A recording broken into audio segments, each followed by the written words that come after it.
की शोभा बढ़ाई है। स्वीकार आमंत्रण किया, रखा हमारा मान, कैसे करे कृतज्ञता, स्वागत है श्रीमान, स्वागत है श्रीमान। अब कार्यक्रम को विधिवत प्रारंभ करने के लिए मैं आदरणीय प्राचार्य मैडम डॉक्टर नीलिमा गौर को उद्बोधन के लिए सादर आमंत्रित करता हूँ। Doctor Neelima Gaur madam.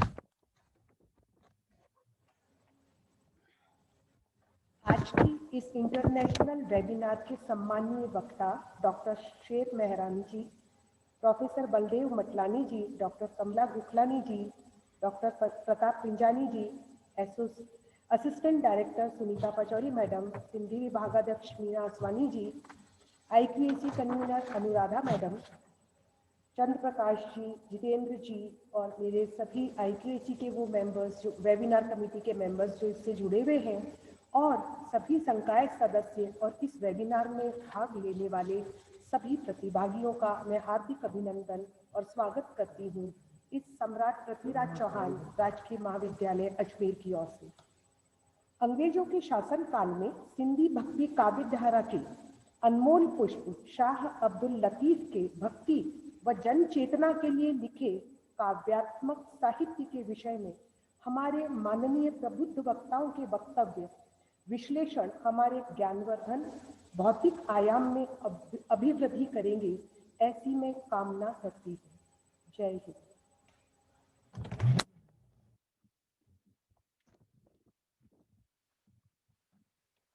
Madam, आपके प्रेरणादायी उद्बोधन के लिए मैं हृदय से आभार व्यक्त करता हूँ। अब कार्यक्रम को आगे बढ़ाते हुए अजमेर डिवीजन कॉलेज शिक्षा की सहायक निदेशक माननीय डॉक्टर सुनीता पचौरी मैडम को अपना वक्तव्य प्रस्तुत करने के लिए सादर आमंत्रित करता हूँ। Doctor Pachauri, Sunita Pachauri madam.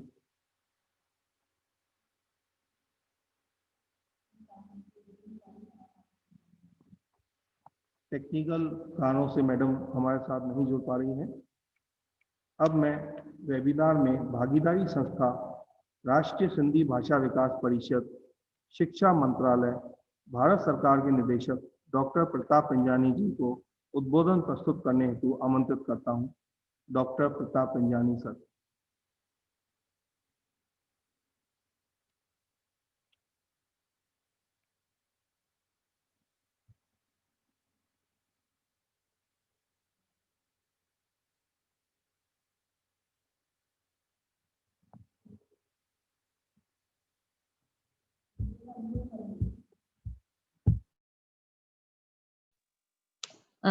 Pinjani sir, आप अनम्यूट करें अपने आप को पहले। नमस्कार। राष्ट्रीय सिंधी भाषा विकास परिषद की तरफ से सबसे पहले मैं बहुत बहुत धन्यवाद दूंगा राजकीय महाविद्यालय अजमेर को और सिंधी विभाग को कि उन्होंने इस प्रकार की कार्य योजना को तैयार किया और आज के इस अंतर्राष्ट्रीय वेबिनार को आयोजित करने का एक बहुत ही सफल प्रयास किया। उसके लिए बहुत बहुत साधुवाद। राष्ट्रीय सिंधी भाषा विकास परिषद का मुख्य लक्ष्य इस प्रकार का है कि किस प्रकार से सिंधी भाषा का प्रचार प्रसार किया जाए और भारत सरकार के समक्ष एक विषय लोकसभा में आया था कि किस प्रकार से चूंकि सिंधी समाज का अपना एक राज्य नहीं है तो किस प्रकार से सिंधी भाषा का विकास किया जाए और 26 मई 1994 को राष्ट्रीय सिंधी भाषा विकास परिषद की स्थापना मानव संसाधन मंत्रालय के अधीन की गई और जिसका मुख्य उद्देश्य सिंधी भाषा के न केवल प्रचार प्रसार करना बल्कि राज्य अकादमियों के साथ, महाविद्यालयों के साथ और विश्वविद्यालयों के साथ मिलकर किस प्रकार से हमारी जो मातृभाषाएं हैं उन मातृभाषाओं को उनके विकास में योगदान दिया जाए। और आज के इस विषय में मैं समझता हूं कि न केवल सिंधी विषयों को लेकर हम इस प्रकार का कार्य करें बल्कि साथ में मैं ये चाहूंगा कि जितनी भी चाहे राजस्थानी है चाहे हिंदी है उनके समन्वय के साथ किसी प्रकार से आगे योजनाएं बनानी चाहिए। और जहां मेरे योगदान की बात होगी निश्चित रूप से राजकीय महाविद्यालय या जितने भी विश्वविद्यालय पूरे भारत में हैं उनके साथ मेरा सहयोग रहता है। जहाँ तक राष्ट्रीय सिंधी भाषा विकास परिषद की बात आती है कि हमारी मुख्य 5 योजनाएं हैं जिनके अंदर हम सिंधी भाषा के प्रचार प्रसार का कार्य करते हैं। सबसे पहली हमारी सिंधी लैंग्वेज लर्निंग स्कीम होती है, जिसमें पूरे भारत के अंदर हम सिंधी क्लासेस चलाते हैं, जिसमें 3 courses, certificate course, diploma course और एडवांस डिप्लोमा कोर्स आयोजित करते हैं। और बहुत ही हर्ष का विषय है कि इस वर्ष भी हमने लगभग 10,000 बच्चे इसके लिए हैं। इसके लिए वो राइटर्स किताबें लिखते हैं जो कि सिंधी भाषा और भारतीय भाषाओं के प्रचार प्रसार में काम आ सकते। स्कीम के अंदर उन पुस्तकों का हम क्रय करते हैं और साथ में ऐसे राइटर्स जो कि बहुत ही अच्छा राइटिंग करते हैं और उनको लगता है कि वे किसी प्रकार के पब्लिकेशन कराना चाहते नहीं है, तो उनकी भी एक पब्लिकेशन योजना है जिसमें 50,000 तक की राशि हम एक राइटर को देते हैं और उनकी पुस्तकों को। महत्वपूर्ण ये है कि जितने भी हमारे राइटर्स हैं उनके सम्मान के लिए हमारे यहाँ 2 लाइफ टाइम अचीवमेंट अवार्ड हैं और 10 मेरिट अवार्ड्स हैं, जिसमें 5 लाख की राशि लाइफ टाइम अचीवमेंट अवार्ड के लिए दी जाती है और 1-1 लाख रुपए की राशि मेरिट प्रति वर्ष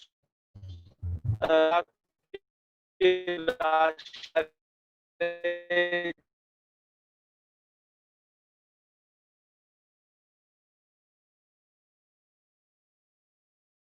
साहब हैं तो वे विषय को आपके समक्ष रखेंगे और निश्चित रूप से एक बहुत ही सफल प्रयास है और आगे भी हम इस प्रकार के सहयोग से, समन्वय से विभिन्न प्रकार के कार्यक्रमों को करेंगे। एक बार राजकीय महाविद्यालय को बहुत-बहुत साधुवाद और साथ में मैं डॉक्टर सुनीता पचौरी को भी धन्यवाद देना चाहूँगा कि उन्होंने भी एक इनिशिएटिव लिया और इस प्रकार की कार्य योजना को तैयार किया। जय हिंद, जय भारत।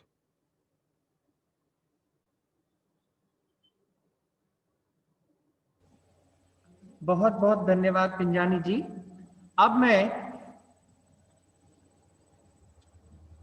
निदेशालय प्रतिनिधि के रूप में कॉलेज शिक्षा की सहायक निदेशक डॉक्टर सुनीता पचौरी महोदया से निवेदन करूंगा कि वे भी हमें मार्गदर्शन प्रदान कर अनुग्रहित करें।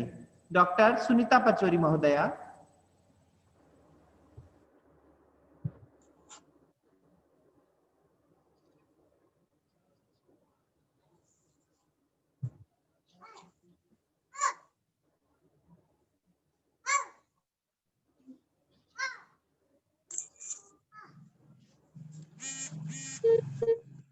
नमस्कार। आज सम्राट पृथ्वीराज राजकीय महाविद्यालय द्वारा आयोजित इंटरनेशनल वेबिनार में मैं सभी वक्ताओं और प्रतिभागी जो जुड़े हुए हैं सभी का आयुक्तालय कॉलेज शिक्षा की तरफ से हार्दिक अभिनंदन करती हूँ, स्वागत करती हूँ और राजकीय सम्राट पृथ्वीराज सम्राट राजकीय महाविद्यालय के सिंधी विभाग को भी धन्यवाद देना चाहती हूँ कि आपने एक बहुत ही सुंदर वेबिनार का आयोजन किया और साथ ही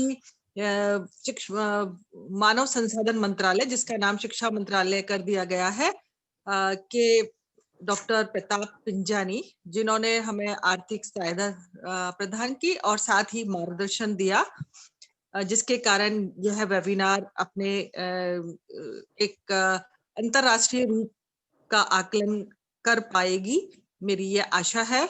सिंधी विभाग की विभागाध्यक्ष डॉक्टर मीना असवानी, महाविद्यालय की प्राचार्य डॉक्टर नीलिमा गौर, चंद्र प्रकाश जी, जितेंद्र जी, आप सभी को बहुत बहुत बधाई कि आपने एक बहुत ही जो कि भाषा विज्ञान में इस तरह के कार्यक्रम बहुत कम होते हैं और ये भाषा सिर्फ मुझे लगता है राजकीय महाविद्यालय में ही इसका विभाग है और चंद्र प्रकाश जी ने जैसे ही इस महाविद्यालय में ज्वाइन किया है वैसे ही बड़े उत्साह के साथ उन्होंने इस वेबिनार को कराने का जिम्मा लिया। आप सभी साधुवाद के पात्र हैं। एक बार पुनः आप सभी का स्वागत और धन्यवाद। जय हिंद, जय भारत। मैडम, आपके उद्बोधन के लिए मैं हृदय के अंतर्मन से धन्यवाद ज्ञापित करता हूँ। 16वीं शताब्दी से लेकर सन 1843 में सिंध पर अंग्रेजों का शासन कायम होने तक सिंधी साहित्य में भक्ति काव्य धारा प्रबल रही है। भक्ति काव्य में मुख्यतः सूफी काव्य धारा का प्रवाह रहा है। सूफी कवियों में शाह अब्दुल लतीफ को सिंधी काव्योद्यान का सर्वोत्तम पुष्प माना जाता है। आज भी वे सिंधी के सर्वोच्च कवि हैं। साईं सदाई करी मथे सिंधु सुकार, दोस्त मिठा दिलदार आलिम सब आबाद कर। अर्थात शाह अब्दुल लतीफ पूरे विश्व के लिए परमात्मा से आराधना करते हैं कि हे परमात्मा, विश्व को आबाद रखना। सिंधी विभाग पारां शाह लतीफ ते आलमी सतह जो वेबिनार ॾिठो वियो आहे। असांजे विच में अहिड़ी शख्सियत आहे जेके सिंधी भाषा ऐं अदब जे खेत्र में न सिर्फ़ हिंदुस्तान में पर सॼी दुनिया में सुञाता वञनि था। डॉक्टर बलदेव मटलानी मुंबई यूनिवर्सिटी मां रिटायर प्रोफेसर आहिनि। इहो ॿुधाईंदे फ़ख्रु थी रहियो आहे त सिंधी अदब में ऑटोबायोग्राफी, आत्मकथा ते ऑडियो वीडियो जा 200 सीरियल तमामु सुहिणा ऐं बहितरीन नमूने ठाहिया आहिनि। सिंधी अदबी खेत्र में इहो पहिरियों कदम आहे। संदन सफ़रनामा, तहक़ीक़ी ऐं ॿिया केतिरा ई किताब शाया थियल आहिनि।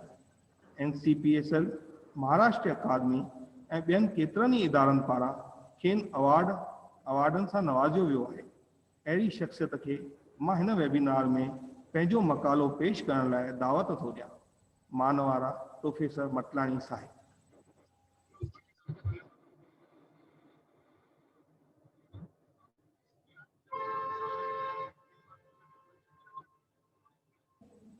सर, तव्हां पंहिंजो माइक अनम्यूट कयो। मटलानी सर, तव्हां पंहिंजो माइक अनम्यूट कयो। राइट अचे थो आवाज़ पुट? हाँ सर, अचे थो, बिल्कुलु अचे। Can U hear me? हाँ बिल्कुलु सर, बिल्कुलु। प्रोफेसर चंद्र प्रकाश दादलानी साहब, तव्हां ॾाढो ख़ूबसूरत तारुफ़ ॾिनो आहे ऐं ॾाढो सुठो मौज़ू बि आहे अॼु जो जंहिं ते मूंखे ॻाल्हाइणो आहे। हज़रत शाह अब्दुल लतीफ़ भिटाई, सिंधी इल्म अदब, सिंधी साहित्य, सिंधी शाइरीअ जो बेताज बादशाह शाह अब्दुल लतीफ़ भिटाई। शाह भिटाई चवण लाइ त सिर्फ़ हिकिड़ो शाइर आहे, हिकिड़ो आम इंसान आहे, पर सच इहो आहे त जीअं जीअं उनखे अभ्यास थो कजे, जीअं जीअं उनखे उनजो जाइज़ो थो वठिजे, जीअं जीअं उनखे स्टडी थो कजे, त हर भेरे हिकु नई माना जा मोती था मिलनि उन मां। जेकॾहिं असीं हिंदू थी करे गीता जी उपासना था कयूं, गीता जी पूजा था कयूं ऐं गीता मां हर भेरे नओं सबक़ था पढ़ायूं, त मूंखे ईअं चवंदे कुआर नथो थिए त हिकु सिंधीअ जे नाते जॾहिं बि शाह जो रिसालो मां खोलींदो आहियां त हर भेरे को न को नओं पैगाम, को न को नओं मैसेज, का न का नई सिख्या उतां प्राप्त थींदी आहे। शाह साईं कलड़नि जे दौर में जनम थो वठे 1689 में सिंध में, जॾहिं ॾाढी वॾी इनडिस्क्रिमिनेशन हुई, समाज में वॾी क्लासिफिकेशन हुई। जेके कलोड़ा हाकिम हुआ उहे हिंदू लैंड लॉर्ड्स खे, हिंदू ज़मींदारनि खे बि घोड़े ते सवारी करण जी इजाज़त कोन ॾींदा हुआ। माना हिंदू जेकॾहिं ज़मींदार बि आहे त कलोड़ा दौर में गॾह ते सवारी कंदो हो। एॾी कसम पुरसी वारी हालत में हज़रत शाह अब्दुल लतीफ़ भिटाई सिंध जे धरती मां जनम थो वठी अचे ऐं सैयद घराणे जो फर्द आहे, पर सैयद थी करे बि हू कंहिं बि क़िस्म जी दर्जा बंदीअ खां पाक आहे, साफ़ आहे, बिल्कुलु आजो आहे। शाह साईं अरबी ऐं फारसी ॿिन्ही जो ॻूढ़ो ॼाणू हो। चवण जे लाइ त उनखे जॾहिं नूर मोहम्मद भट्टीअ वटि तालीम पढ़ाइण लाइ मोकिलियऊं ऐं अलिफ खां पोइ जॾहिं बे ते पहुता त शाह साईं चयोसि साईं अलिफ खां पोइ बे त आया ई कोन, अलिफ खां पोइ सॼो इल्मु पूरो आहे।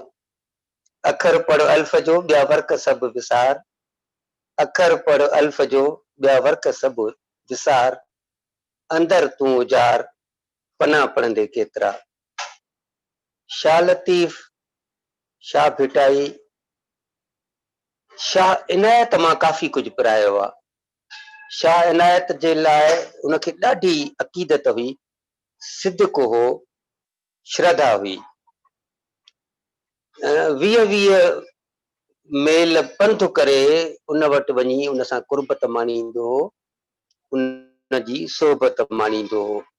ऐं न सिर्फ़ शाह इनायत पर हज़रत शाह अब्दुल लतीफ़ भिटाई जोगियुनि जो बि संग कयो आहे। उन दौर में जॾहिं हिंदुनि खे डिग्रेड थो कयो वञे तॾहिं हू हिंदू जोगियुनि सां शाह भिटाई हिंगलाज में देवी माता जो दर्शन करण वियो आहे।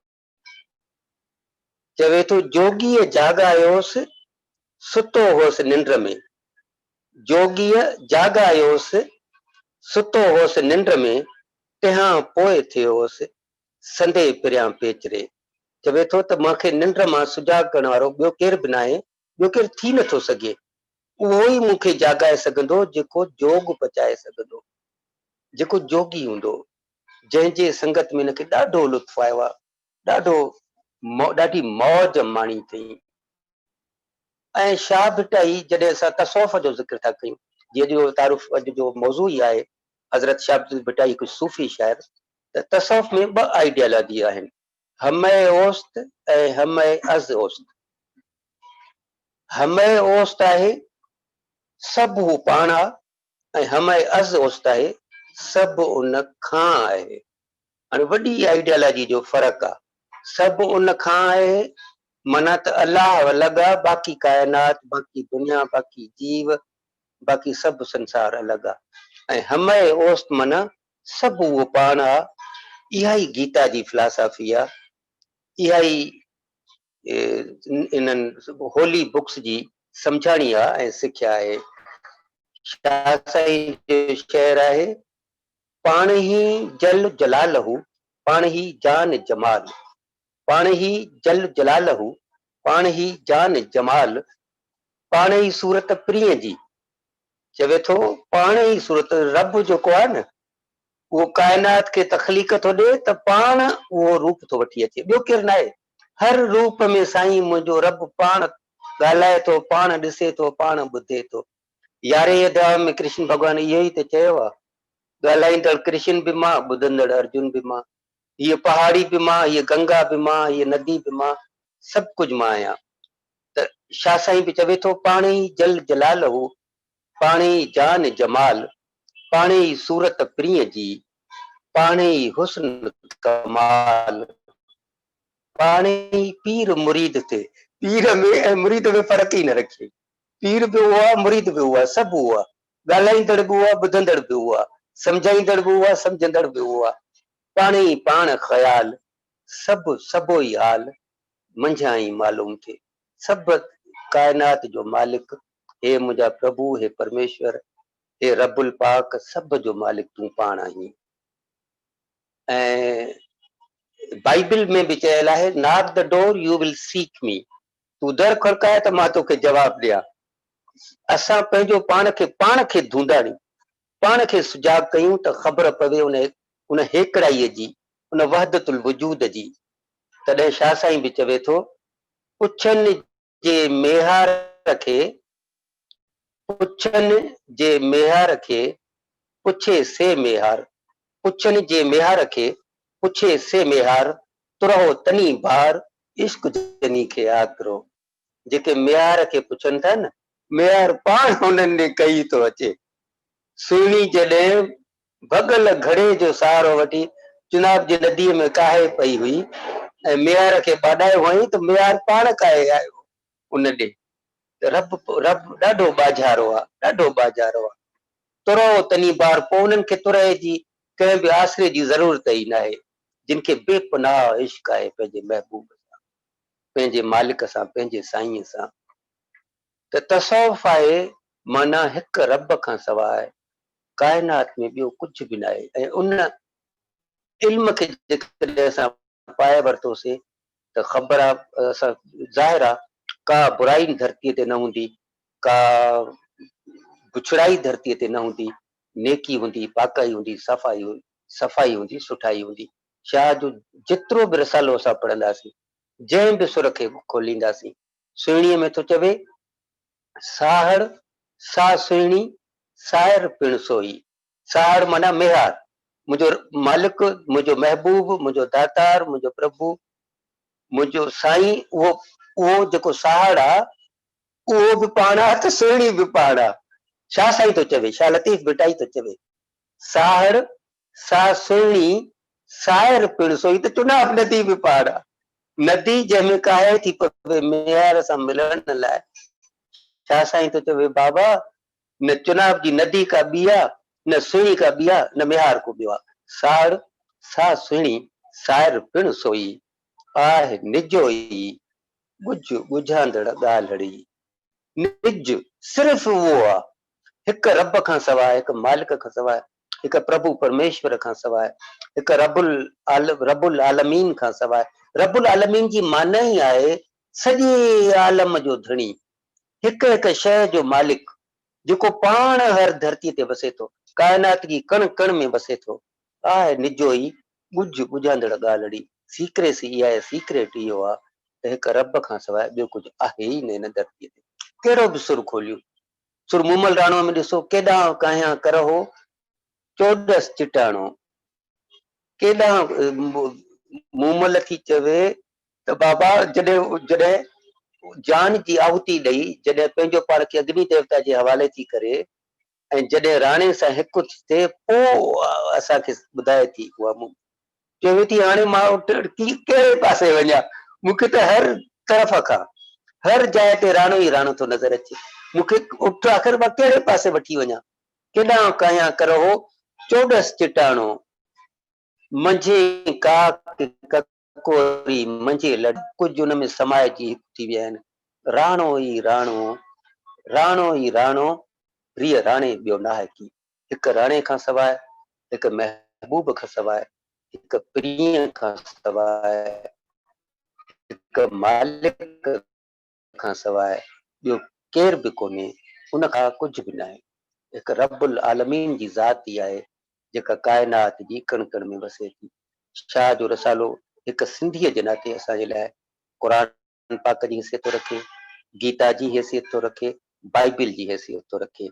डॉक्टर सोरले जे 1928 में लंडन यूनिवर्सिटी मां PhD कई हुई, डॉक्टरेट कई हुई शाह लतीफ़ ते, टाइटल हुयुसि Shah Latif is life and works.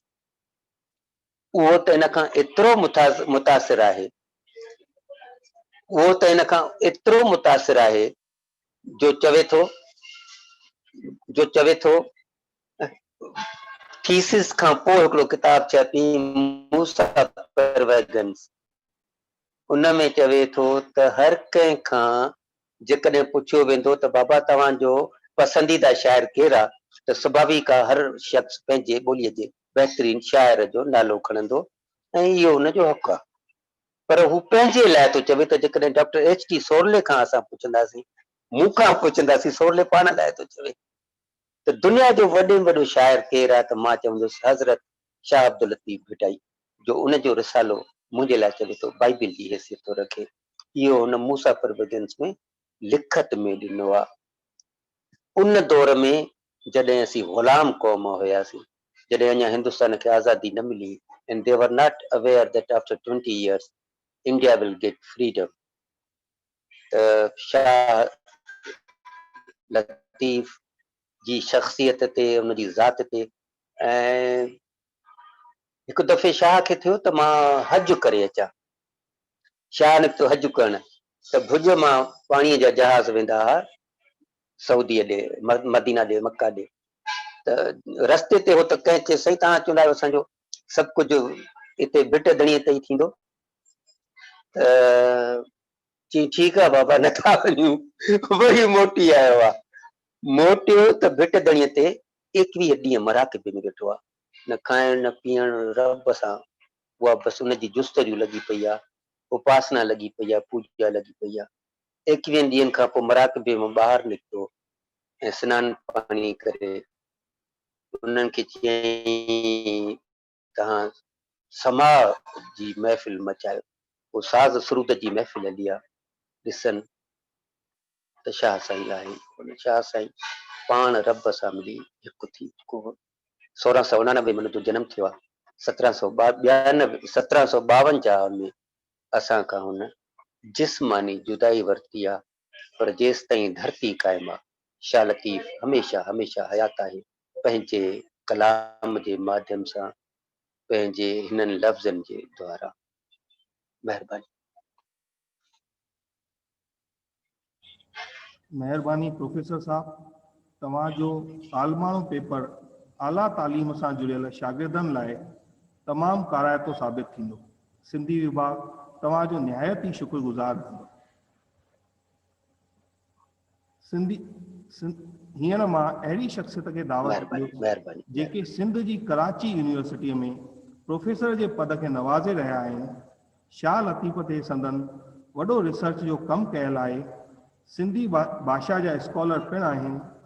सन 2018 में खेनि शाह लतीफ़ अवार्ड, जेको सिंध सरकार जो नामियारो सभ खां वॾो अवार्ड आहे, उन सां नवाज़ियो वियो आहे। प्रोफेसर शेर मेहरानी जा केतिरा ई किताब शाया थियल आहिनि। पिणु नेशनल लेवल जा सेमिनार वग़ैरह संदन रहनुमाईअ में कराया विया आहिनि। मां खेनि अर्ज़ु थो कयां त पंहिंजो मक़ालो पेश कनि। प्रोफेसर शेर मेहरबानी साहिब।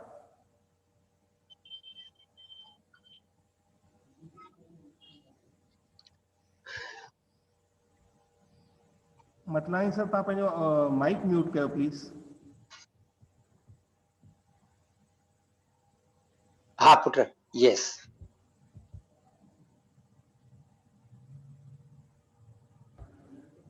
प्रोफेसर शेर मेहरानी साहिब।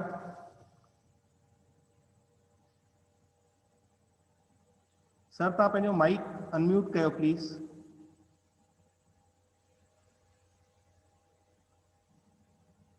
Okay okay okay. सर, तव्हांजो फोटो नथो अचे।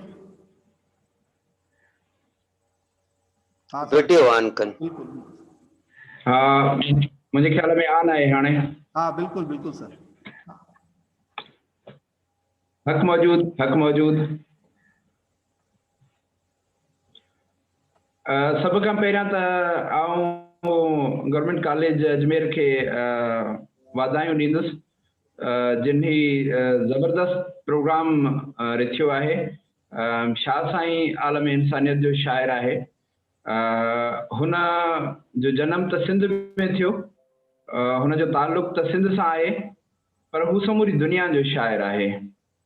छाकाणि त तसव्वुफ़ समूरी दुनिया जे लाइ हिकिड़ो फ़िक्र आहे।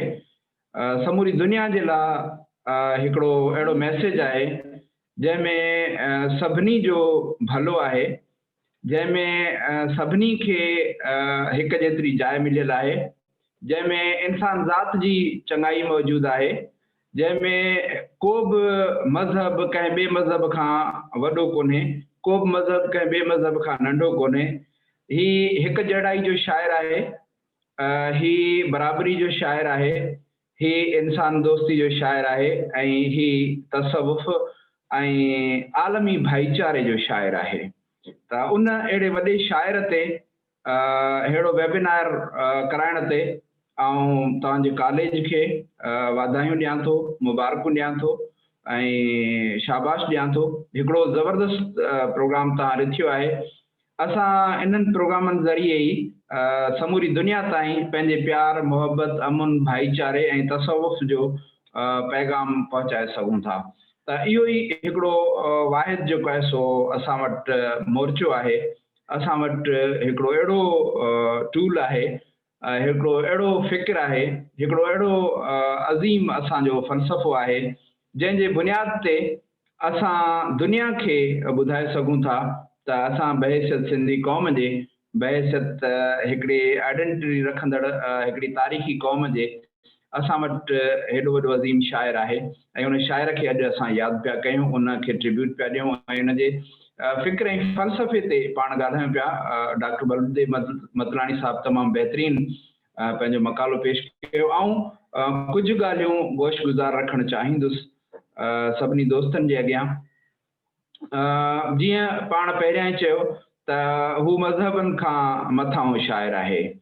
हू रिलीजन खे पासे ते रखी इंसानियत जी ॻाल्हि करण वारो शाइर आहे। हू जॾहिं चवे थो न त मुस्लमान खे त इन पर न ईमान जीअं कलमे गो कोठा ईअं। ईमान इन तरह कोन्हे को जीअं मुस्लमान जीअं कलमे गो तूं कोठाई थो या तूं जीअं सम्झी थो, ईमान ईअं न आहे। इन पर न ईमान जीअं कलमे गो कोठा ईअं। दगा तुंहिंजी दिलि में शिरक ऐं शैतान, मोह में मुसलमान अंदर आज़र आहीं। तूं सिर्फ़ मोह जो मुसलमान आहीं, तूं सिर्फ़ वात जो मुसलमान आहीं। तुंहिंजे अंदर में दगा आहे, तुंहिंजे अंदर में ॿियाई आहे, तुंहिंजे अंदर में उहो यकीन कोन्हे जंहिंजी तूं ज़बान सां दावा करीं थो। इन पर न ईमान, ईमान अहिड़ी तरह आहे ई कोन को। ईमान इनखे न चइबो आहे जहिड़ो तूं सम्झी थो। दगा तुंहिंजी दिलि में शिरक ऐं शैतान, तूं पंहिंजे दिलि में दगा सांडे वेठो आहीं, शिरक सांडे वेठो आहीं, शैतान सांडे वेठो आहीं। मोह में मुसलमान अंदर आज़र आहीं, तूं अंदर में आज़र आहीं। आज़र हज़रत इब्राहिम जो चाचो जेको बुत ठाहींदो हुयो, बुतनि जो वापारु कंदो ऐं उन्हनि जी पूॼा कंदो हुयो। जॾहिं तुंहिंजे अंदर में आज़र वेठल आहे। इहा ॻाल्हि कई मुसलमान खे, उन मुसलमान खे जेको मुसलमान सिर्फ़ ज़बान जो मुसलमान आहे। हुन क़ल्ब सां इस्लाम क़बूल कोन्हे कयो, हुन सिर्फ़ लिसान सां ज़बान सां सिर्फ़ इस्लाम क़बूल कयो आहे। हू उनखे इन तरह जी ॻाल्हि करे थो त इन पर न ईमान, ईमान इन तरह न आहे। ऐं साॻी ॻाल्हि वरी हू ॿिए मज़हब वारे खे थो चए, कूड़ो तूं कुफर सी काफ़िर मको ठाहे। तूं कुफर सां कूड़ो आहीं, तोखे काफ़िर चवाइण जो को हक़ कोन्हे को। कूड़ो तूं कुफर सी काफ़िर मको ठाहे। हिंदू हॾ न आहीं, जणियो तो न जुगाए। तूं हिंदू कोन आहीं। इहो जणियो जेको हिकिड़ी ॾाहप जी निशानी आहे, इहो तोखे नथो जुगाए। इहो तुंहिंजे लाइ कोन्हे को, कंहिंजे लाइ? तिल्क तहीं खे लाइ सचो जो शिरक सी। इहो तिल्क त शऊर जी टीं अख आहे। इहो उनखे लाइ जेको शिरक सां सचो आहे। तूं शिरक सां सचो न आहीं। शाह साहब के मज़हब जी प्रीच कोन थो करे, शाह साहब सचाई जी प्रीच थो करे, प्यार जी प्रीच थो करे त जंहिं बि जाइ ते आहियो, कहिड़ो बि अक़ीदो तव्हां रखो था, उन सां सचा हुजो। तसवुफ़ सचाई जो नालो आहे। सूफ़ीअ साफ़ कयो धोई वर्क वजूद जो। सूफ़ी छा कयो आहे? पंहिंजे वजूद जे वर्क खे साफ़ करे छॾियो आहे। ही हैज़ प्यूरिफाइड हिमसेल्फ, हिज एग्ज़िस्टेंस। हुन पंहिंजे वजूद खे साफ़ करे छॾियो आहे। ऐं उन खां पोइ छा थो थिए? तंहिंखां पोइ थियो जेरे पसण प्रिय जो। सभिनी रिलीजन्स में इहो आहे। असां अफलातून खां वठी हिन वक़्त ताईं जेके बि तसवुफ़ जे या नोफलातूनियस खां वठी अॼु ताईं जे जदीद तसवुफ़ में असां जंहिं बि सूफ़ी वटि वञूं था, हू चवनि था त असांखे वी हैव टू मीट विद गॉड। असांखे ख़ुदा सां मिलणो आहे। हू जन्नत ऐं दोज़ख खां कोन था डिॼनि, जन्नत जी लालच कोन था कनि, दोज़ख खां कोन था डिॼनि। बीबी राबिया बसरी जो हिकिड़ो ॾाढो ज़बरदस्त उनजी हिकायत आहे, मशहूरु आहे तसवुफ़ में, त बीबी राबिया बसरी हिकिड़े भेरे बाहि खणी थिए वई ऐं उनखां कंहिं पुछियो त तूं इहा बाहि केॾां थी खणी वञी? त हुन चयो त आऊं दोज़ख खे बि साड़े छॾींदसि ऐं जन्नत खे बि साड़े छॾींदसि। त चयो दोज़ख ऐं जन्नत खे छो साड़ींदीअं? त हुन चयो दोज़ख खे इन जे करे साड़ींदसि त को दोज़ख जे डप खां धणी खे न पुॼे, ऐं जन्नत खे इन जे करे साड़ींदसि त को जन्नत जी लालच में धणी खे न पुॼे। हुनखे इन जे करे पुॼो, हुन सां उन जे करे मिलो जो हू उन जे लाइक़ु आहे। सूफ़ी उन जी कंपनी थो चाहे, छाकाणि त हुननि जे नज़रिए में आहे अल ख़ल्क़ अयालुल्लाह। जेका ख़ल्क़ आहे, जेका मख़लूक आहे, उहा ख़ुदा जो ख़ानदान आहे। जेकॾहिं ख़ुदा जो ख़ानदान आहे ऐं हू हिन काइनात में हुन सां मिलण जी जुस्तजू करे थो त हिन वजूद हूंदे हिन मादी वजूद समेत हू ख़ुदा सां नथो मिली सघे। इहो तय आहे त हिन वजूद खे मेटणो पवंदो, हिन वजूद खे ख़तम करणो पवंदो, उन खां पोइ ई हुन वजूद में ज़िम थींदो, छाकाणि त ही वजूद गिलाज़तुनि सां भरियल आहे, ही वजूद लालच सां भरियल आहे। पर सूफ़ी छा थो करे? सूफ़ी थो करे त सूफ़ी साफ़ कयो धोई वर्क वजूद जो, हुन पंहिंजे वजूद जे वर्क खे साफ़ करे छॾियो आहे। ऐं उन खां पोइ छा थो थिए? तंहिंखां पोइ थियो जेरे पसण पिरीअ जो। उन खां पोइ हिन वजूद हूंदे हू पिरीअ खे पंहिंजे ख़ुदा खे ॾिसी वठे थो। ऐं ख़ुदा खे ॾिसे कीअं थो? एक कसर दर लख कोड़े कणस गिड़खियूं। काइनात छा आहे? लतीफ़ साईं जो नज़रियो, काइनात जे बारे में लतीफ़ साईं जो नज़रियो। एक कसर, there is a one palace, कोड़े कणस गिड़खियूं, उन में हज़ारें लखें उन में गिड़खियूं आहिनि, उन में दरवाज़ा आहिनि। एक कसर दर लख कोड़े कणस गिड़खियूं, हुन में हिकु काइनात हिकिड़े महल वांगुरु आहे, काइनात हिकिड़े पैलेस वांगुरु आहे, जंहिंमें सवें किरोड़े हज़ारें गिड़खियूं आहिनि, दरवाज़ा आहिनि। पर छा आहे? जेॾां करियां परख तेॾां साहब साम्हूं। उन्हनि लखें किरोड़े दरियुनि मां, दरवाज़नि मां, हिन काइनात जे किरोड़नि दरवाज़नि मां जंहिं मां बि ॿाहिरि ॾिसिजे थो, ओॾां पिरी पसण में थो अचे, ओॾां हो वाहिद ज़ात पसण में थी अचे। कीअं थी पसण में अचे? छाकाणि त पंहिंजे वजूद खे प्योरीफाई करे छॾियो आहे, पंहिंजे वजूद खे साफ़ करे छॾियो आहे हिननि गिलाज़तुनि खां, हिननि लालचुनि खां। हुननि काइनात में सूफ़ी पंहिंजे पाण खे एॾो प्यूरिफाई थो करे जो हो हिन वजूद हूंदे हुनखे पसी थो वठे। कोड़े कायाऊं तुंहिंजो लिखनि लख हज़ार, कोड़े कायाऊं, there are billions of your manifestations. कोड़े कायाऊं, किरोड़े कायाऊं आहिनि, किरोड़े रूप आहिनि। कोड़े कायाऊं लिखनि लख हज़ार, जीअ सभु कंहिं जीअसी दर्शन धारो धार। प्रेम तुंहिंजा पार कहिड़ा चई कहिड़ा चवां, तुंहिंजा किरोड़े रूप आहिनि, जीअ सभु कंहिं जीअसी दर्शन धारो धार। तूं हर हिक खे अलॻि अलॻि नज़र थो अची, कंहिंखे राम थो नज़र अची, कंहिंखे रहीम थो नज़र अची, कंहिंखे भॻवान थो नज़र अची, कंहिंखे ख़ुदा थो नज़र अची। तुंहिंजा किरोड़े रूप आहिनि, किरोड़े कायाऊं आहिनि, तुंहिंजा कई मैनिफेस्टेशंस आहिनि। हर कंहिं जीअ खे तूं धार धार नज़र थो अची, हर कंहिं वजूद खे तूं अलॻि अलॻि नज़र थो अची। प्रेम तुंहिंजा पार कहिड़ा चई कहिड़ा चवां, ऐं मुंहिंजा महबूब, ऐं मुंहिंजा मालिक, ऐं तुंहिंजा कहिड़ा पार पता ॾेई, कहिड़ा पार पता ॾियां। तुंहिंजा सवें रूप आहिनि, किरोड़े कायाऊं आहिनि, ऐं उन्हनि कायाउनि खे कीअं थो परखी सघां? पर परखां थो त अंदर जी अख सां। हू सूफ़ी खे कीअं थो सलाह ॾे?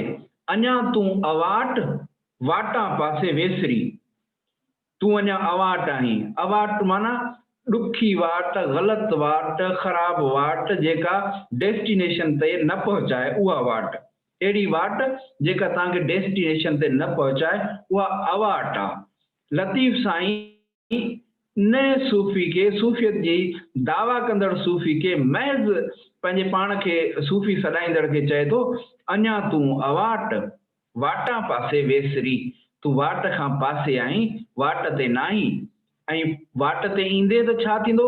सही थी स्वाट, स्वाट माना सुठी वाट, सुहिणी वाट, सिधी वाट। सही थी स्वाट त मंझां दिलि दग लही, तूं सही थी, तूं सिधे रस्ते ते अच, सही वाट ते अच त तूं पंहिंजे दिलि मां ई दग लही वठंदीअ। ऐं लतीफ़ साईं सूफ़ी खे अकेलो रहणु कोन थो ॾे। हू ईअं नथो चएसि त तूं अकेलो पंहिंजे पास तां वठी करे रस्तो ऐं तूं पहुची वेंदे। न न, चए थो गिरोह सां गॾु छिज मकतारां साथ चढ़ंदो लकीअं। Don't go away from the queue, कतार खां परे नथी, पंहिंजा जेके आहिनि तुंहिंजा पंहिंजा, उन्हनि खां परे नथी। उन्हनि खां परे थींदे त तूं रुली वेंदे। छिज मकतारां साथ चढ़ंदो लकीअं, मछण पई पुआ वग वाट न लही। ईअं न थिए जो तूं पोइते रहिजी वञी ऐं तोखे रस्तो ई हथ न अचे, तोखे घस ई हथ न अचे, तोखे पेचरो ई हथ न अचे ऐं तूं अकेलो रहिजी वञी। इन जे करे लाज़िम आहे त तूं कतार में हुज। कहिड़ी कतार में हुज? जेका तुंहिंजे पंहिंजनि जी कतार आहे, जेके तो वांगुरु आहिनि, जेके तो वांगुरु सोचनि था, उहे न जिन जे लाइ लतीफ़ साईं चयो त धुरियाई धारिया मिट मुईअ जा न थिया।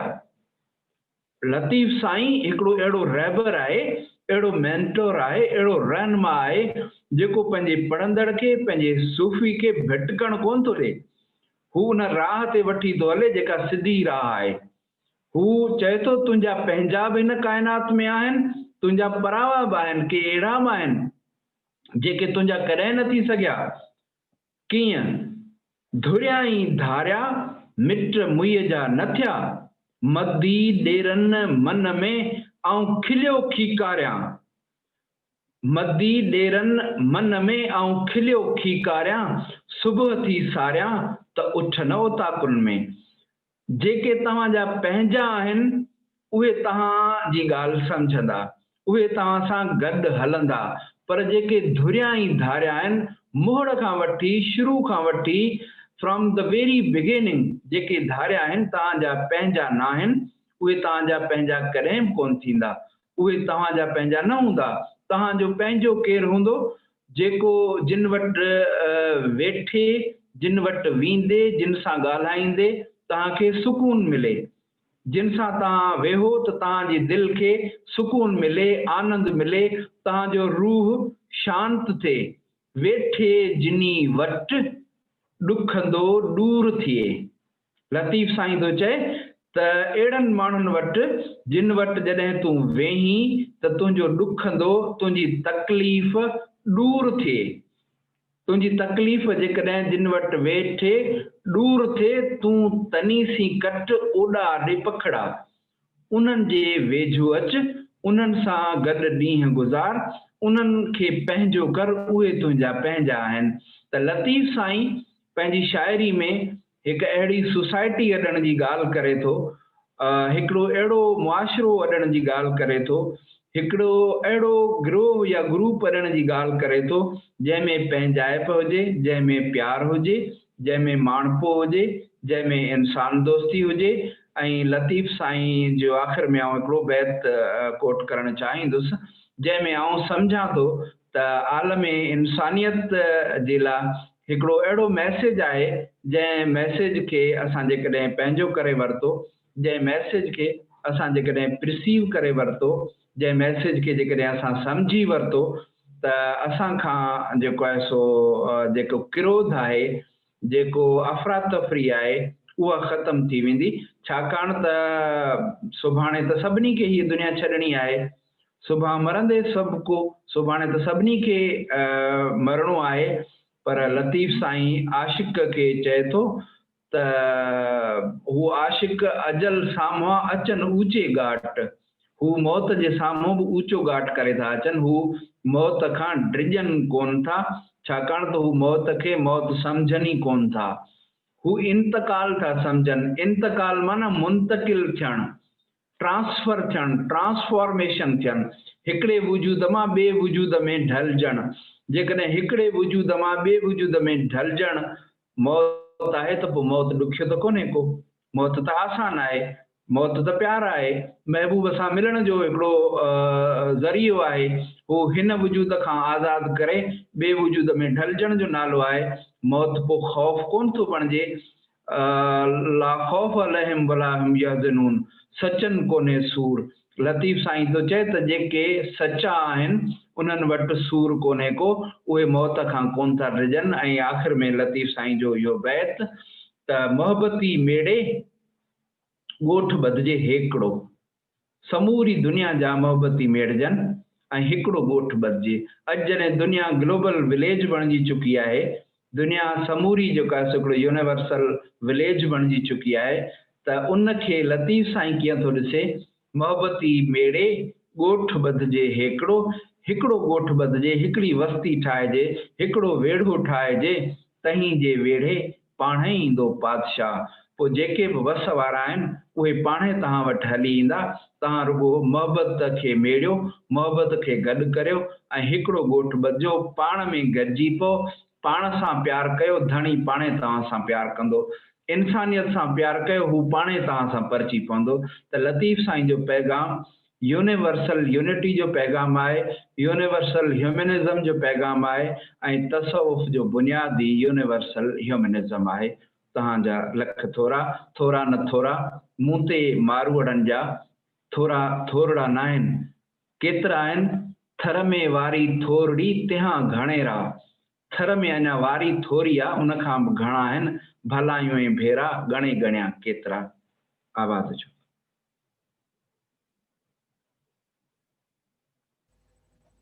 महिरबानी प्रोफेसर साहब, तव्हां पंहिंजा आलमाना वीचार पेश कया।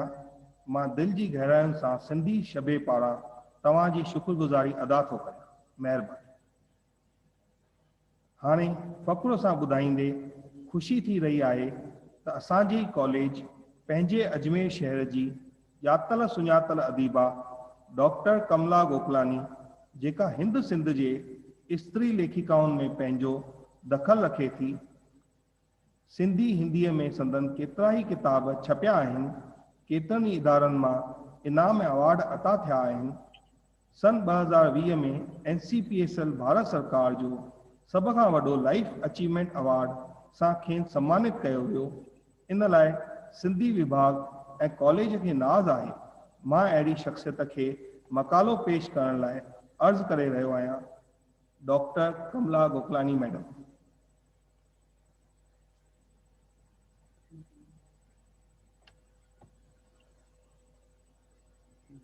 Doctor Kamla Gokalani madam.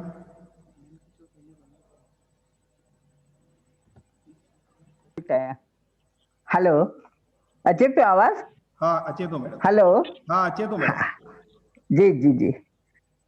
साथियों, सिंधी विभाग में ताज़ो पंहिंजी ज़िम्मेदारी संभालींदड़ असांजे बचिड़े प्रकाश खे वाधायूं, आसीसाऊं। पंहिंजे पीउ जे चरण कदमनि ते हली पाण बि विभाग खे ज़रूर ज़ोर वठाईंदो। उन जो सबूत आहे त ईंदे ई हुन हीअ इंटरनेशनल वेबिनार शाह लतीफ़ ऐं सूफ़ी मत ते आयोजित कयो आहे। NCPSL जा शुक्राना जेका हिन कड़ीअ में कड़ी मिलाए हर कंहिं संस्था खे सुठे में सुठा वेबिनार करण लाइ माली इमदाद ॾेई रही आहे। साथियों, मूंखां अवल प्रोफेसर बलदेव मटलाणी ऐं सिंध जे असांजे अदीब डॉक्टर शेर मेहरानीअ पंहिंजा वीचार पेश कया आहिनि। सचपच शाह लतीफ़ धरतीअ जो वॾो शाइर आहे। सिंधी शाइर जी टिमूर्ति गोल्डन एज जेको असांजो 1520 खां 1843 ताईं मिडाइवल पोइट्री में टिमूर्तीअ जा टे कवि शाह लतीफ़, सचल सरमस्त ऐं सामी। उन्हनि में सिर मोर आहे शाह अब्दुल लतीफ़। असां ॿुधोसीं त प्रोफेसर सोरले खे लंडन मां शाह लतीफ़ ते रिसर्च करण ते PhD जी डिग्री अता थी हुई। सचपच इहा सिंधु माथिरीअ जी अज़मत ऐं ख़ुशकिस्मती आहे जिते शाह लतीफ़ जहिड़े अज़ीम मुफ़क्कर, बेमिसाल शाइर जन्म वठी इंसानी दोस्ती ऐं हुब अल वतनीअ जो हिकिड़ो अहिड़ो पाकीज़ चश्मो वहकरे हेठि आंदो जंहिंमां रूहानी फैज़ जा उञायल पंहिंजी उंज मिटाईंदा रहनि था। पढ़ंदड़ हर हिकु हवास सां शाह खे माणे थो। आलमन शाह खे सूफ़ी कवि तस्लीम कयो। सचपच हू आरिफ, सूफ़ी ऐं फ़ैलसूफ़ आहे। तसव्वुफ़ जूं गहरायूं, ख़्याल जूं बुलंद परवाज़ियूं, इंसानी बिरादरीअ जा पाक ऐं पुर असर जज़्बा संदसि हर बैत में मिलनि था। सूफ़ी मत जो फ़लसफ़ो दिनवी इश्क खां हक़ीक़ी इश्क ते ॿधल आहे। शाह बि लोक कहाणियुनि ज़रिए सचे आशिक जूं वस्फ़ूं साबित करे हक़ीक़त सां हिकु थियण जूं रमज़ूं ॾसियूं आहिनि। इएं सूफ़ी मत जा चारई ॾाका शरीयत यानी मज़हबी पाबंदियूं, तरीक़त यानी पवित्रता रखण, पवित्रता खे ॼाणण ऐं धणीअ जे राह ते हलण, टियों मार्फत यानी रूहानी राज़ ॼाणण ऐं चौथों हक़ीक़त हक़ सां गॾिजी हिकु थियण। इन्हनि मंज़िलुनि ते पहुचण लाइ मुर्शिद या गुरु राह ॾेखारे थो। शाह लिखियो, वहदहू जे वढिया इला अल्लाह सी ओरीन, हियो हक़ीक़त गॾियो तरीक़त तोरीन, मार्फत जे माठ सी ॾेसांदर डोरीन, सुख न सुता कॾहिं वेही न वोरीन, कुल ने कोरीन, आशिक अब्दुल लतीफ़ चवे। त इहे चारई मंज़िलूं जेके आहिनि सूफ़ी मत जूं उहे शाह लतीफ़ जे हिन बैत में अची थियूं वञनि। शाह साहब चवनि था त हिन राह ते हलण लाइ, धणीअ खे पाइण जे लाइ सूर सख़्तियूं सहणियूं पवंदियूं। सूफ़ी चई सद करी, सूफ़ी चाई सद करी, सूफ़ियुनि इहे न सलाह, काटे रख कुलाह, विझ उछले आग में। सूफ़ी शाइरीअ जो मुख्य पायो तसव्वुफ़ आहे। तसव्वुफ़ जा अक़ीदा, ख़ूबियूं, सुञाणप दिलकश अंदाज़ में सूफ़ी शाइरीअ में ई ज़हूर पाइनि था। मिर्ज़ा कलीच बेग पंहिंजे 10 मिसराउनि जे शेर में मशहूर सूफ़ियुनि जे वीचारनि खे पेश कयो आहे। खाकानी, रूमी, शम्स तब्रेजी, अहमद जान, मंसूर, बलहल, ख़ुद कलीच जो नज़रियो। मूंखे शख्सी अभ्यास मां इहो महसूस थियो त सूफ़ी शाइरीअ में जमालियत भरपूर अंदाज़ में मौजूद आहे। हूअं बि कवि ब्रह्म जे टिन्ही शक्तियुनि सत, चित ऐं आनंद मां आनंद खे चूंडे हले थो। चयो वियो आहे त आनंद मां ई समूरा प्राणी पैदा थियनि था, जीअरा रहनि था ऐं आनंद में ई लीन थी वञनि था। मां सूफ़ी मत जे ख़ूबियुनि में जमालियात जो अहसास शाह लतीफ़ जी शाइरीअ जे मद्दे नज़र थोरे में पेश करणु चाहींदसि। सूफ़ी मत जो इज़हार आहे वहदत में कसरत। सिरजणहार खे सर्वशक्तिमान मञी उन जे ॻुझ खे सम्झण खां कासिर लतीफ़ जो इज़हार नुमाया आहे। कोड़े काया तुंहिंजूं लिखनि लख हज़ार, जीअ सभु कंहिं जीअ सी दर्शन धारूं धार, फिरी तुंहिंजा पार कहिड़ा चई कहिड़ा चवां। करोड़े कायाऊं आहिनि। असां विज्ञान जे ज़रिए बि 84 लख जूणियूं मञियूं आहिनि ऐं उन हर हिकु जूण जे हर हिकु प्राणीअ मां उन महबूब जो, उन मालिक जो दीदार थिए थो। इन करे उन जी महिमा अपरंपार आहे। इहा ई ॻाल्हि हर मज़हब मञे थो त सिरजणहार ख़ल्कींदड़ ख़ालिक हिकिड़ो ई आहे। असीं सभु उन जी ख़ल्क आहियूं। रूमीअ जे मते खे मञंदे शाह चवे थो, सारी काइनात संदसि ॻोल्हाऊ आहे, हर चीज़ उन हक़ीक़ी सूंहं जी ॻोल्हा में आहे। जिन उहा सूंहं ॾिठी तिन ज़ुबान सां कुझु न पुछियो आहे। कीअं पुछी सघिबो? अखियुनि खे ज़ुबान किथे आहे? उहा सूंहं महिमा अपरंपार आहे, उनखे नथो ॿुधाए सघिजे।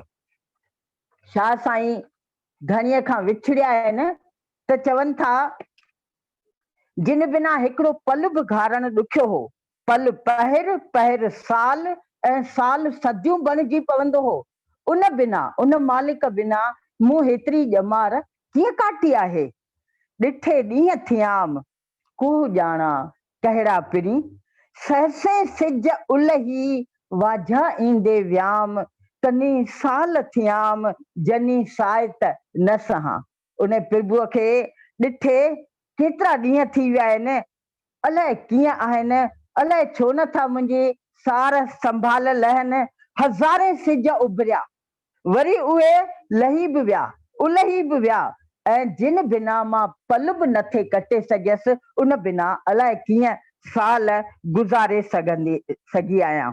इहा ई त जमालियत आहे हिन बैत में, जो जेको ख़ुदि विछोड़े जो न सही सघण वारो अज़ाब ऐं वेदना भोगे चुको हूंदो उहो हिन बैत में सूंहं खे पसी सघंदो। इश्क में मोहब्बत में धणीअ जे दर ते हलण लाइ खपे कुर्बानी। मकर सद सरे जी मता करी, मकर सद सरे जी जे तूं टारे टूह, पीते जंहिं पासे थे मंझा रगुन रूह, काटे सिर कपूह लाहे सिर लतीफ़ चए। लतीफ़ साईं चवनि था त जेकॾहिं तोखे आनंद खपे, आराम खपे, ख़ुशी खपे त तूं सचो आशिक कोन थी सघंदे। शाह साईं सूरमियुनि में समायल जमालियात खे बि बख़ूबी इज़ारियो आहे। हर हिकु सूरमी पंहिंजे सूरमे सां यानी धणीअ सां मिली हिकु थिए थी। मोहब्बत जिन जे मन में तिन तिशनगी तार उञ, तिशनगी माना उञ, पी पियालो उञ जो उञ उञ उथियार। वरी ॿुधो हिन बैत खे साथियो, मोहब्बत जिन जे मन में तिन तिशनगी तार, तुबा तार उहे प्यास सां, उछाट सां, उञ सां भरिया पिया आहिनि। उन्हनि जी उञ मिटजई कोन थी, उहा धणीअ सां मिलण बैदि ई मिटजंदी। पी पियालो उञ जो उञ सी उञ उथियार। ॾिसो उञ जो केॾो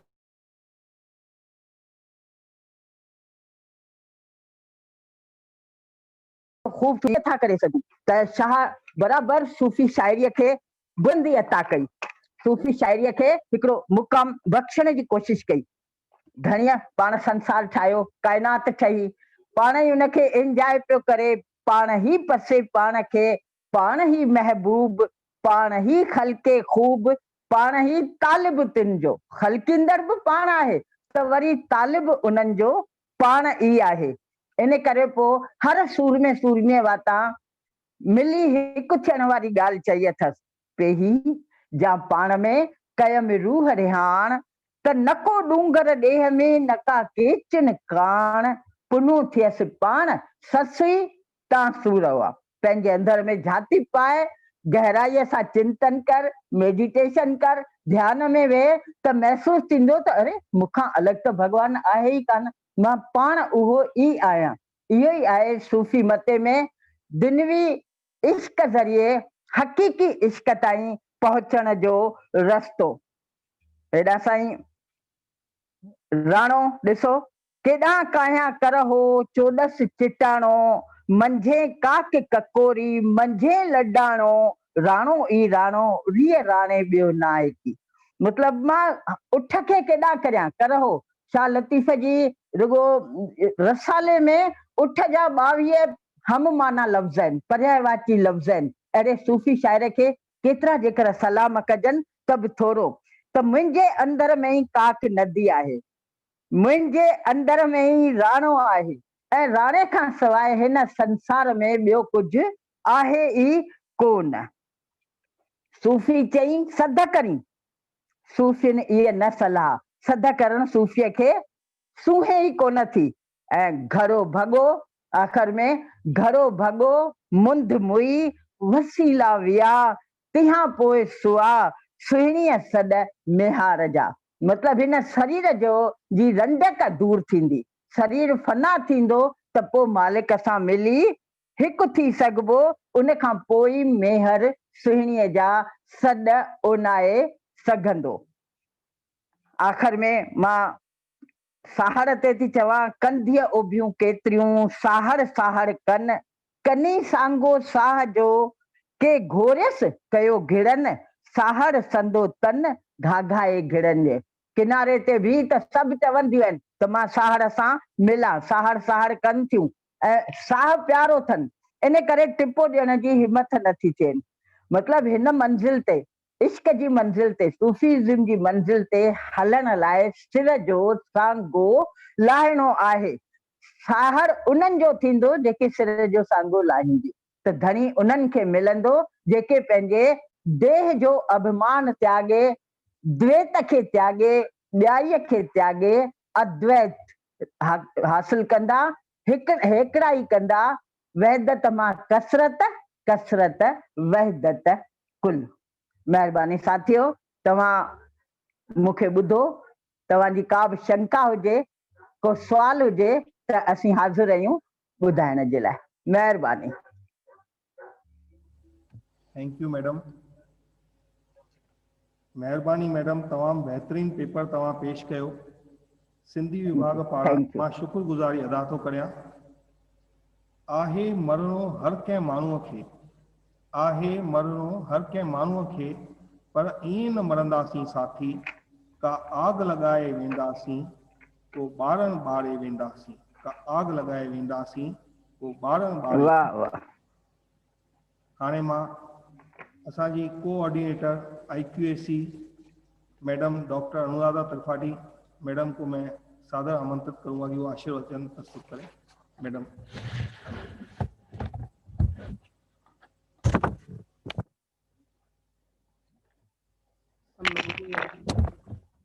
मीना आसवानी मैडम, विभागाध्यक्ष सिंधी श्री चंद्र प्रकाश दादलानी जी एवं डॉक्टर जितेंद्र सदानी जी, इस अंतर्राष्ट्रीय वेबिनार के आयोजक सचिव, आप सबको इस वेबिनार के लिए बहुत बहुत साधुवाद, धन्यवाद एवं बधाई, जिन्होंने इस वेबिनार का खूबसूरत आयोजन किया।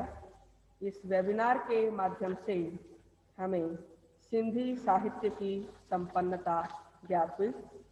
ऐसे भी कहावत है कि साहित्य व्यक्ति को तत्कालीन समाज का आईना दिखाता है। मैं उम्मीद करती हूँ कि आगे भी ऐसी वेबिनार के माध्यम से हम सिंधी साहित्य के वैभव से अवगत होते रहेंगे। तथास्तु।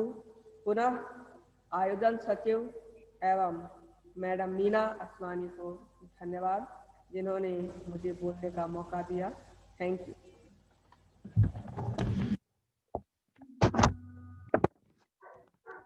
बहुत धन्यवाद मैडम, आपके इस प्रेरणादायक और आशीर्वाद वचन के लिए सिंधी विभाग आपका तहे दिल से आभारी है। असांजे हिन प्रोग्राम जी पुॼाणी कॾहिं बि न थींदी, ही सिलसिलो कायम रहंदो। तव्हां सभिनी जो साथ ऐं प्यार सदाई मिलंदो रहंदो। इन्ही कामनाउनि सां गॾु हाणे मां डॉक्टर जितेंद्र सदानी खे प्रोग्राम समाप्त करण लाइ अर्ज़ु थो करियां। डॉक्टर जितेंद्र सदानी। अखंड मंडलाकारं व्याप्तं येन चराचरं तत्पदं दर्शितं येन तस्मै श्री गुरवे नमः। तस्मै श्री गुरवे नमः। तस्मै श्री गुरवे नमः। सिंधी ॻाल्हाए सघंदुसि, पर छोकी असां सां गॾु सिंधी इतर भाषी बि इलाही माण्हू जुड़ियल आहिनि, त मां कार्यक्रम जो प्रतिवेदन ऐं समाप्त हिंदीअ में करण जी आज्ञा वठंदसि तहां टिन्ही महानुभावन खां। प्रश्न किया किसी ने कि शाह के ऊपर सेमिनार करवाने का क्या औचित्य रहा, और भी बहुत सारे विद्वान हैं और किसी विषय पर भी सिंधी भाषा में सेमिनार की जा सकती थी, लेकिन शाह के ऊपर ही सेमिनार, प्रथम सेमिनार वेबिनार करवाने का क्या तात्पर्य है, क्या प्रयोजन है? बड़ा सुंदर उत्तर है, एक ही है। सिंधी साहित्य के त्रिमूर्ति शाह, सचल और सामी के मध्य में विराजमान है शाह। सर्वोत्कृष्ट कवि है। जिस प्रकार से संस्कृत के महाकवि कालिदास संस्कृत के शेक्सपियर कहे जाते हैं, उसी प्रकार से अगर सिंधी के शेक्सपियर अगर किसी को विद्वानों ने माना है, आचार्यों ने माना है, तो वो है शाह। उन्होंने सूफी मत की प्रतिष्ठापना करते हुए सूफी मत के अनुयायी बनकर के संपूर्ण विश्व में एकता और मानवता का संदेश दिया। हमारे तीनों वक्ताओं ने भी इसी विषय को बार बार प्रकाशित करते हुए बड़ी सुंदर बात उन्होंने प्रारंभ में ही शाह जो रिसालो ग्रंथ में लिखी है, अवल अल्लाह अलम आला आलम जो धनी, वो परमात्मा इस संपूर्ण संसार का स्वामी है और हम सब उसी की संतान है। इश्क मिजाजी से इश्क हकीकी के तरफ घुस करके उस तरफ प्रस्थान करने की अगर यात्रा, परमात्मा को प्राप्त करने की अगर हमको यात्रा देखनी है, तो शाह जैसा उदाहरण हमें मिलना दुर्लभ है। प्रथम वक्ता प्रोफेसर बलदेव मटलानी बड़ी सुंदर सी भाषा का प्रयोग करते हुए बता रहे थे, पाणे ही जल जलालहु, पीर भी वो मुरीद भी वो। ईशावास्यम इदम सर्वम की भावना को शाह साहब ने अपने ग्रंथों में बताया है। जो स्थिति गीता की, कुरान की और बाइबल की हैसियत है हमारे समाज में, वही हैसियत सिंधी साहित्य में शाह जो रिसालों की है। और कितनी बढ़िया बात बताई कि मातृभूमि का चिंतन करते हुए वे हज की ओर नहीं गए और वापस लौट करके आए और उन्होंने अपने प्राणों का त्याग मातृभूमि की ओर किया। यही उनके मातृभूमि के प्रेम का सच्चा और अप्रतिम उदाहरण है। पाकिस्तान से कराची विश्वविद्यालय से जुड़े डॉक्टर शेर मेहरानी ने कहा, सभी धर्म और पंथ एक समान है। इसी भाव को शाह जी ने अपने ग्रंथ में प्रकट किया है। कोड़े कायाऊं लिखन लख हजार, सहस्र शीर्षा पुरुषः, वह ईश्वर जो है हजार शरीरों वाला है, वह एक होते हुए भी अनेक अनेक अनेक शरीरों को धारण करता है। कितनी अच्छी सी बात बताई कि जन्नत और दोजख दोनों को जला देना चाहते हैं, क्योंकि ऐसा न हो जन्नत के भय लोभ से लोग ईश्वर की पूजा करें और दोजख के भय से ईश्वर को मानने लगे। इसीलिए लोभ, प्रलोभन और मोह और भय, इन सबको समाप्त करके केवल ईश्वर को के प्रति जाने की बात कही गई है। मृत्यु को मृत्यु न मान करके, शोक न मान करके, परिवर्तन स्वीकार करके बड़े हर्षोल्लास के साथ आत्मा से परमात्मा के मिलन की बात भी कही आपने। वसुधैव कुटुंबकम की बात बताते हुए, मोहब्बती मेड़जे गोठ हिकड़ो कजे, मोहब्बती अपने संबंधी कितने भी हो हमें इकट्ठे करने चाहिए, लेकिन गोठ वसुधैव कुटुंबकम की भावना एक ही रखनी चाहिए। संपूर्ण संसार हमारा घर है। वैश्विक एकता, मानवता और वैश्विक घर की संकल्पना का साकार रूप हमें देखना है तो शाह जी को पढ़ना ही पड़ेगा। बहुत प्रसन्नता हुई आज इतने वर्षों के बाद मेरी गुरु डॉक्टर कमला गोखलानी को सुनकर के। मुझे अपने कॉलेज के दिन याद आ गए जब मैंने उनको सुना, खालिक हिक असी खलक आयु। कितनी सुंदर बात कि वह परमात्मा एक ही है, हम उसकी खलक हैं, हम उसके ही अंश हैं। ईश्वर के बिना जीना मुश्किल है। शाह जी ने कहा अपने ग्रंथ में, मैडम ने बताया, ईश्वर के बिना जीना मुश्किल है, फिर भी मैंने इतनी उम्र उनके बिना जी कर के व्यर्थ ही कर ली है। और एकदम से वो इश्क मिजाजी से इश्क हकीकी की तरफ प्रवृत्त हो जाते हैं और उस परमात्मा का साक्षात्कार कर लेते हैं। इश्क मिजाजी का भी बड़ा सुंदर सा उदाहरण मिलता है कि वहां के, जहां जिस स्थान के ये निवासी थे, वहां के मिर्जा की पुत्री का स्वास्थ्य ठीक नहीं था। तब इनके पिता को बुलाया जाता है दुआ पढ़ने के लिए। पिता का तबीयत नासाज रही, तब उन्होंने अपने पुत्र शाह अब्दुल लतीफ को आदेश दिया कि बेटा तुम वहां जाकर के और उनके प्रति दुआ पढ़ करके आओ ताकि उनकी पुत्री को जल्दी से ही स्वास्थ्य लाभ हो। जैसे ही वहां पहुंचते हैं तो पता चलता है कि इनके घर में परपुरुष का प्रवेश निषेध है, लेकिन अब क्योंकि ये एक पीर फकीर के रूप में, एक डॉक्टर के रूप में, चिकित्सक के रूप में वहां आए हैं तो इलाज तो करवाना ही है। क्या किया जाता है, उनकी मिर्जा साहब की पुत्री की केवल अंगुली का उनको स्पर्श करवाया जाता है। उस अंगुली को देख करके ये कहते हैं, जैजी आंगुर सैयद जे हथ में तैखे लहर नको लोडो। वहीं से उनका इश्क मिजाजी प्रारंभ हो जाती है और 3 वर्षों तक विभिन्न प्रकार के संतों और फकीरों के सानिध्य में जुड़ करके इन्होंने उस इश्क हकीकी को भी प्राप्त किया और परमात्मा की तरफ प्रवृत्त हुए।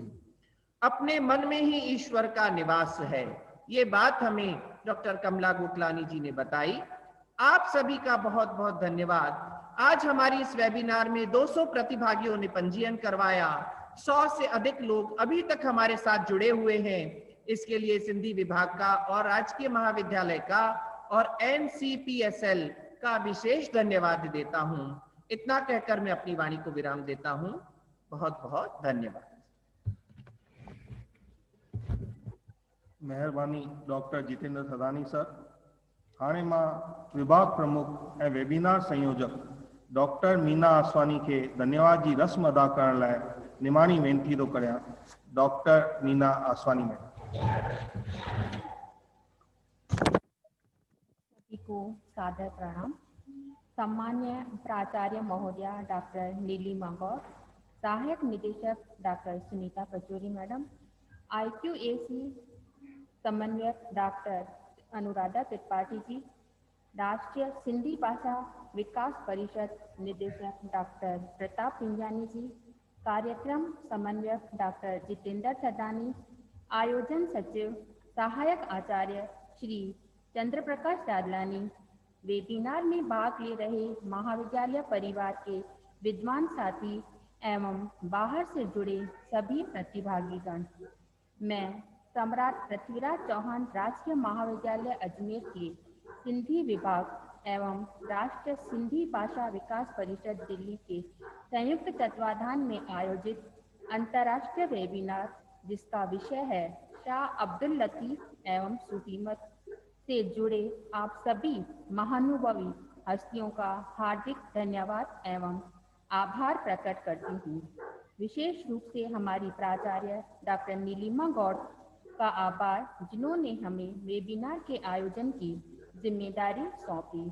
मैं सहायक निदेशक डॉक्टर सुनीता पचौरी की भी आभारी हूँ, जिनके सुनिर्देशन एवं भरपूर सहयोग से इस कार्यक्रम का आयोजन किया जा सका। वेबिनार से जुड़े मुख्य वक्ता doctor Sher मेहरानी, doctor Baldev Matlani, doctor Kamla Goklani जी का भी हृदय के अंतर्मन से शुक्रिया अदा प्रकट करती हूँ, जिन्होंने बहुत ही अल्प समय में सार गर्भित, प्रेरणादायी एवं ज्ञानवर्धक व्याख्यान प्रस्तुत किए और हमें प्रेरित कर लाभान्वित किया। मैं अपने सहकर्मी सहायक आचार्य श्री चंद्र प्रकाश दादलानी को भी धन्यवाद देना चाहूँगी, जिन्होंने अभी हाल ही में 4 दिसंबर को ही सिंधी विभाग ज्वाइन किया है और अल्प समय में ही अच्छा प्रयास करके अंतर्राष्ट्रीय वेबिनार का सफल आयोजन किया है। मैं विश्वास के साथ कहना चाहूँगी कि चंद्र प्रकाश दादलानी, जो कि सिंधी विभाग के पूर्व विभागाध्यक्ष डॉक्टर हासो दादलानी जी के सुपुत्र हैं, उनकी प्रेरणा एवं आशीर्वाद से विभाग को उन्नति की ओर अग्रसर करने में प्रयासरत रहेंगे। मैं सेंट्रल वेबिनार कमेटी की कर्मी डॉक्टर वी उमा एवं टेक्निकल कमेटी को भी धन्यवाद देना चाहूँगी, जिनके सहयोग एवं कुशल निर्देशन में इस वेबिनार का सफल आयोजन किया जा सका। एक बार पुनः आप सभी का हार्दिक आभार एवं धन्यवाद, जिन्होंने